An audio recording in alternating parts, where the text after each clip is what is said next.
നമസ്കാരം. ധനിമി ജീവിതത്തിന്റെ രാമായണ എപ്പിസോഡുകളിലേക്ക് സ്വാഗതം. നമസ്കാരം നാഥൻ. നമസ്കാരം.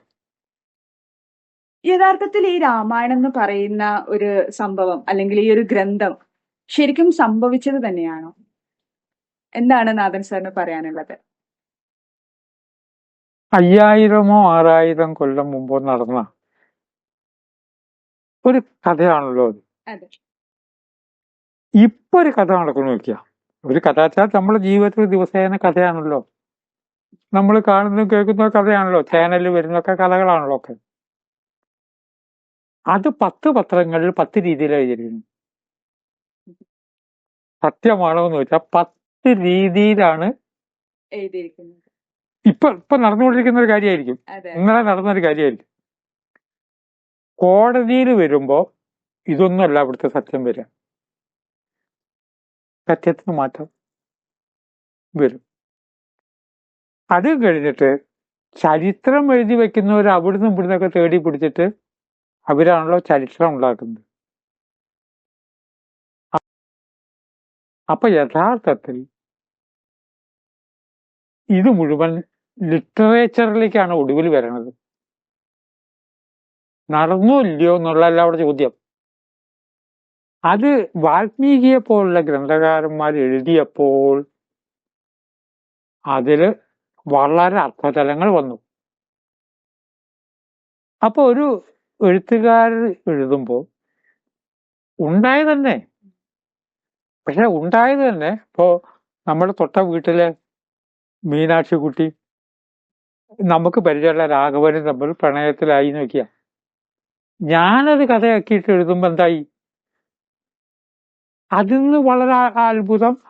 അടുത്ത ദിവസം പൂർണ്ണചന്ദ്രൻ നിലാവുദിക്കുമ്പോൾ ഞാൻ നിലാവിലേക്ക് നോക്കും, നന്റെ മുഖം അതിൽ കാണണമെന്ന് ഈ കഥാപാത്രം പറഞ്ഞതായിട്ടൊക്കെ ഞാൻ എഴുതും.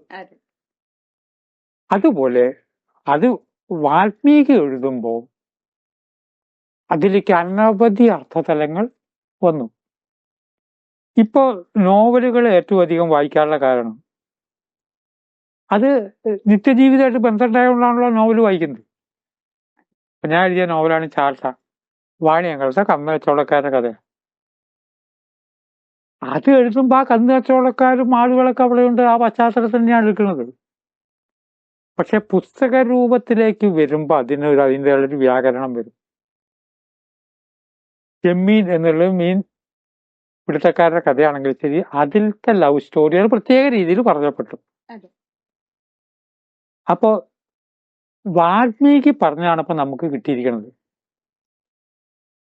അപ്പോ അത് ഒന്നാമത് സംഭവിച്ചതാണ്, ഫുൾ സ്റ്റോപ്പ്. ഇനിയിപ്പോ തെളിവ് വേണമെന്നൊക്കെ പറഞ്ഞാൽ കൊടുക്കാൻ പറ്റില്ല. പക്ഷേ ഭാരതത്തിലെ മുഴുവൻ നാമങ്ങള്, സ്ഥലങ്ങള്, ഞാൻ ശ്രീരാമ ജന്മഭൂമിയിൽ പോയിട്ടുണ്ട്, അയോധ്യയിൽ കറങ്ങി നടന്നിട്ടുണ്ട്. അയോധ്യയിൽ ഇപ്പൊ ക്ഷേത്രം പണിതുകൊണ്ടിരിക്കുകയാണ്. ആ പണിതിന് മുമ്പ് അവിടെ പോയിട്ടുണ്ട്. സരയൂ നദി കണ്ടിട്ടുണ്ട്, അതിൽ കുളിച്ചിട്ടുണ്ട്. ഭാരതത്തിന്റെ മുക്കിലും മൂലയിലും രാമകഥ ഉണ്ട്, വിദേശത്തുണ്ട്. കൃത്യം അതേമാതിരി നടന്നുവോ എന്ന് ചോദിച്ചാൽ അതൊരു ഉത്തരം പറയാൻ കഴിയില്ല. രാമായണത്തിലെ ഏറ്റവും പ്രധാനപ്പെട്ട ഒരു കാര്യമാണ് ലക്ഷ്മണോപദേശം. ലക്ഷ്മണൻ ദേഷ്യപ്പെട്ടപ്പോ രാമൻ ഉപദേശിക്കുന്നതാണ്. ആ ഉപദേശിക്കുന്ന സമയത്ത് വാൽമീകിയോ തുഞ്ചത്തെഴുത്തനോ അവിടെ അടുത്തുണ്ടായിരുന്നു. ഉപദേശം കൊടുത്തു. അത് പിന്നീട് ഇവര് കയ്യിന്നിട്ട് ചേർക്കുന്നതും, കയ്യിന്നിട്ട് ചേർക്കുന്ന സാധാരണ അർത്ഥത്തില് ഋഷിതുല്യമായിട്ടുള്ള രചയിതാക്കൾക്ക് വലിയ മെഡിറ്റേഷന്റെ ശക്തിയുണ്ട്. നമ്മുടെ സാധാരണ നോവലെഴുത്തുകാർ കയ്യിന്നിട്ട് ചേർക്കണ മാതിരിയല്ല. അത് മാത്രമല്ല, രാമായണത്തിലേക്ക് നമ്മൾ കുറച്ചും കൂട്ടിയും ആഴത്തിൽ പോയാൽ നടന്നതാണോ എന്നുള്ളതിനേക്കാൾ അത്ഭുതം വാൽമീകിയാണല്ലോ എഴുതിയത്. രാമായണ കഥ സംഭവിക്കുന്നതിന് മുമ്പ് എഴുതി കഴിഞ്ഞിരിക്കുന്നു. രാമായണ കഥ സംഭവിക്കുന്നതിന് മുമ്പ് എഴുതിക്കുന്ന ആ സിദ്ധിയെ ദിഗംബര ബുദ്ധി എന്നാണ് പറയാം. പലതരത്തിലുള്ള ബുദ്ധിയുണ്ട്. ദിഗംബര ബുദ്ധി എന്നാണ്. അതിന്റെ കാരണം രാമായണ കഥ എത്രയോ തവണ ആവർത്തിക്കപ്പെട്ടിരിക്കണു, ഇനിയും ആവർത്തിക്കും രാമായണ കഥ. അപ്പൊ ഇത്രയും തവണ ആവർത്തിക്കുകയും ഇനിയും ആവർത്തിക്കുകയും ചെയ്യുന്ന രാമായണ കഥ വാൽമീകി എന്നൊരു ഋഷിയാണ് എഴുതിയത്. പിന്നെ നടന്നതാണോ എന്നൊരു ചോദ്യത്തിന്റെ ഒരു ഉത്തരം കൂടി പറയാം. സങ്കല്പിച്ചും കൊണ്ട് അഞ്ജനാംബിക ഒരു കഥ പറയാം, അത് നടന്നതായിരിക്കും എവിടെയെങ്കിലും. കാരണം നടന്നതല്ലേ നമുക്ക് എഴുതാൻ പറ്റും. നടക്കാത്തൊരു കാര്യം എഴുതാൻ പറ്റില്ല. എവിടെയെങ്കിലും ഇതേമാതിരിയുള്ള കഥാപാത്രങ്ങൾ ഉണ്ടായിട്ടുണ്ടാവും. ഇതിൽ വാൽമീകി എഴുതിയ രാമായണത്തിന് ആയിരക്കണക്കിന് ഏങ്കളിൽ നിന്ന് ആയിരക്കണക്കിന് വ്യാഖ്യാനങ്ങൾ അതിന് ഉണ്ട്. നടന്നതായാലും വേണ്ടില്ല, നടന്നില്ലെങ്കിലും വേണ്ടില്ല. ലിറ്ററേച്ചറിൽ താല്പര്യമുള്ള ആളുകൾക്ക് ഈ ചോദ്യം രണ്ടാമതേ വരുന്നുള്ളൂ. മഹത്തായിട്ടുള്ള ഒരു സാഹിത്യ സൃഷ്ടിയാണ് എന്നുള്ളതിൽ യാതൊരു സംശയവും ഇല്ല. ഇപ്പം സാർ ഈ കഥാപാത്രങ്ങളെ കുറിച്ച് പറഞ്ഞല്ലോ. ഇപ്പം നമ്മൾക്ക് രാമായണത്തിൽ തന്നെ നമ്മൾക്ക് ഓർത്തെടുക്കാൻ പറ്റുന്നതിലധികം കഥാപാത്രങ്ങളുണ്ട്. 10,000-ത്തിലധികം കഥാപാത്രങ്ങളുണ്ട്. ഇതിൽ ആരൊക്കെയാണ് പ്രധാന കഥാപാത്രങ്ങൾ എന്നൊന്ന് പറയാമോ? രാമായണത്തില് അപ്രധാനമായുള്ള കഥാപാത്രങ്ങൾ ഇല്ല. പ്രധാന കഥാപാത്രം രാമൻ, സീത എന്നൊക്കെ പറയുമ്പോൾ തന്നെ അല്ല, അവരുടെ കൂടെ ഇന്നാളും കൂടി ഉണ്ടെന്നുകൊണ്ട് കൂടി വരും. അപ്രധാന കഥാപാത്രങ്ങൾ ഇല്ല എന്ന് ഞാൻ പറയാൻ കാരണം, ഒരു രാമായണത്തിന്റെ പേരാണ് ശരീര രാമായണം. നമ്മുടെ ശരീരത്തിന്റെ അനാറ്റമിയാണ് ആ രാമായണം. നമ്മുടെ രാമായണ കഥയും ശരീരത്തിന്റെ അനാറ്റമിയാണ്. അപ്പൊ അതില് കണ്ണാണോ മൂക്കാണോ ചെവിയാണോ വലുത് എന്ന് പറയാൻ കഴിയില്ല. ഒരു നഖത്തിന് പോലും അതിൻ്റെതായിട്ടുള്ള പ്രാധാന്യം ഉണ്ട്. അതുപോലെ രാമായണത്തില് കുറച്ചുകൂടി നമ്മൾ ഡീറ്റെയിലേക്ക് ഇനി മുന്നോട്ട് നീങ്ങുമ്പോൾ മനസ്സിലാവും, അപ്രധാന കഥാപാത്രങ്ങൾ എന്നൊന്നും ഇല്ല. എങ്കിലും തൽക്കാലം നമുക്ക് പറയാവുന്നത് രാമൻ, സീത, ലക്ഷ്മണൻ, ഹനുമാൻ രാമായണത്തിന്റെ ഒരു രൂപമായി. രാമൻ, സീത, ലക്ഷ്മണൻ, ഹനുമാൻ. അത് രാമായണം എന്ന് പറഞ്ഞാൽ നമ്മുടെ ജീവിതവുമായിട്ട് അതിന് 100% ബന്ധമുണ്ട്. എന്താണ് ജീവിതത്തിലെ ബന്ധം? രാമൻ എന്ന് പറഞ്ഞാൽ ആത്മാരാമൻ എന്നാണ് ഉദ്ദേശിക്കുന്നത്. നമ്മുടെ ആത്മാവിനെയാണ് രാമൻ എന്ന് വിളിക്കുന്നത്. രാ എന്ന അക്ഷരത്തിന് തന്നെ പ്രത്യേകതയുണ്ട്. രാ എന്ന അക്ഷരം അഗ്നി ബീജമാണ്, അഗ്നിയുടെ ബീജമാണ്. തീപ്പെട്ടിക്കുള്ളി എന്ന് പറയുമല്ലോ, വലിയ ഒരിടത്ത് തീ കത്തിപ്പിടിച്ച ഒരു തീപ്പെട്ടിക്കുള്ളി കൊണ്ടാണ് ഉണ്ടായത്. ഈ രാമൻ ആത്മാരാമനാണ്. ഇനി അഞ്ജനയുടെ തുടർന്നുള്ള ചോദ്യങ്ങൾ വരുമ്പോൾ മണിക്കൂറുകൾ വരെ വികസിപ്പിച്ച് പറഞ്ഞതാണ്. രാമൻ എന്ന് പറഞ്ഞാൽ ആത്മാരാമനാണ്, ദശരഥനിൽ നിന്ന് ഉണ്ടായതാണ്. ഇപ്പം ദശരഥ രാജാവ് എന്ന് പറഞ്ഞാല് നമ്മുടെ 10 ഇന്ദ്രിയങ്ങളെയും അന്തർമുഖീകരിച്ചവൻ എന്നാണല്ലോ അർത്ഥം.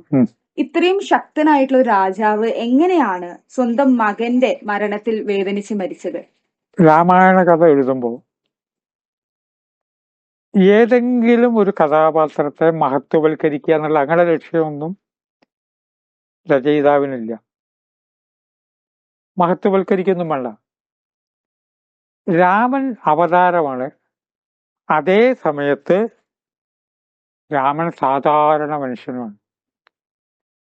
അപ്പൊ ഇടയ്ക്ക് സാധാരണ മനുഷ്യന്റെ മാതിരി രാമൻ കരയുന്നുണ്ട്. സീതയെ കണ്ടു എന്ന് ചോദിച്ചിട്ട് വൃക്ഷങ്ങളോടൊക്കെ ചോദിച്ച് കരയുന്നുണ്ട്. വലിയൊരു മായ എന്താന്ന് വെച്ചാൽ അതേ രാമൻ ചില സമയത്ത് വലിയ ഫിലോസഫർ ആണ്. നമ്മുടെ ജീവിതത്തിലും അങ്ങനെയാണ്. നമ്മളൊരു പ്രശ്നം വരുമ്പോൾ നമ്മോട് ബാക്കിയുള്ളവർ ചോദിക്കും, വലിയ വേദാന്തമൊക്കെ പറയണത് നിങ്ങൾ എന്നിട്ടൊക്കെ പറഞ്ഞത് ഇപ്പം എന്താ ഈ ധൈര്യമില്ലേ, ഒരു നീർക്കൊല്ലിയെ കണ്ട് പേടിക്കണത് എന്നൊക്കെ ചോദിക്കില്ലേ. അതുപോലെ ആദ്യം പറയട്ടെ, ദശരഥനെ മഹത്വവൽക്കരിക്കണം എന്നൊന്നും രാമായണ കഥയിലില്ല. രാമനെ മഹത്വവൽക്കരിക്കും വേണ്ട. ഇരു കൂട്ടരും മഹത്തായ ഗ്രന്ഥങ്ങൾ, ഞാൻ വ്യക്തി ജീവിതത്തിൽ ഒരു എഴുത്തുകാരൻ എന്നുള്ള നിലയ്ക്ക് എന്നെ ഈ സ്വാധീനം എന്നിലുണ്ടായത് എങ്ങനെയാ വെച്ചാൽ, ഒരു നായകനെ ഉണ്ടാക്കുമ്പോൾ എല്ലാ സൽഗുണ സമ്പന്നമായ നായകനെ ഉണ്ടാക്കില്ല. അപ്പൊ അങ്ങനെ വരുമ്പോ അതിന് വലിയൊരർത്ഥമില്ല, എല്ലാ സൽഗുണവും ചേർന്നിട്ട്. അപ്പൊ അത് നമ്മൾ അതിനൊരു ഒരു അവിശ്വസനീയത അതില് വരും. ഇന്നേ വരെ ഞാൻ എൻ്റെ നാവ് കൊണ്ടൊരു നുണ പറയുകയോ ചെയ്തിട്ടില്ല. എങ്ങനെയൊന്നും പറയുമ്പോൾ അതിനൊരു വിലയില്ല. അങ്ങനെ ഇരിക്കെ ഒരു അവിടെ ഒരു നുണ പറഞ്ഞു ഒഴിച്ചാൽ എന്ന് പറയുമ്പോൾ പിന്നെ ഒരു അർത്ഥമുണ്ട്. അതുപോലെ 5 കർമ്മേന്ദ്രിയത്തെയും 5 ജ്ഞാനേന്ദ്രിയത്തെയും അന്തർമുഖമാക്കി വെച്ച വ്യക്തിയാണ് ദശരഥൻ. അതിന്റെ കഥാരൂപമാണ് 10 രഥങ്ങൾ ഒരേ സമയത്ത് നിയന്ത്രിക്കാൻ കഴിയുമെന്ന് പറയാൻ കാരണം. രഥകൽപ്പന എന്ന് പറഞ്ഞാൽ നമ്മുടെ ശരീരത്തിനാണ് രഥമായിട്ട് കഴിയുന്നത്. അപ്പൊ ഈ 5ഉം 5ഉം 10നെ അന്തർമുഖമാക്കിയപ്പോ ആ വ്യക്തിയിൽ ഉണ്ടായ ഒരു ഗുണമാണ് ശബ്ദവേദി.